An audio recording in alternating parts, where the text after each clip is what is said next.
Ano nga ba ang dapat mong gawin pag magpapagupit ka sa barbershop?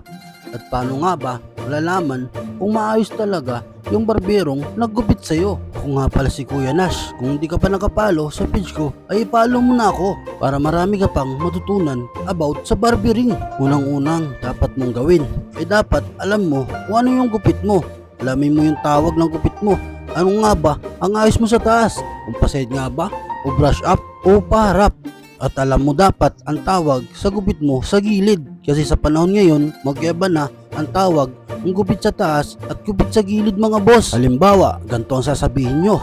Pa-print sa taas, pa-textured na rin. Pabluwat yung likod, may tipo yung gilid. At kung may katalog ka mang dala, dapat ipaliwanag mo pa rin kung ano nga ba ang gusto mong haba o ikli sa taas, o nipis sa gilid o kapal nito, para sa ganun na-elaborate mo yung gusto mong gupit sa barberong pinuntahan mo. At pag nagpapagupit ka mga boss, ugaliin na huwag kang silip ng silip o sipat ng sipat sa gupit mo, kasi mababad trip yung barbero sa'yo.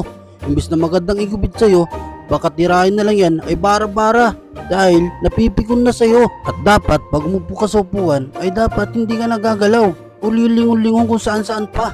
Focus ka lang sa ipapagupit mo. Palatandaan sa barberong maayos magupit ay dapat nasunod niya kung anong napag-usapan nyo.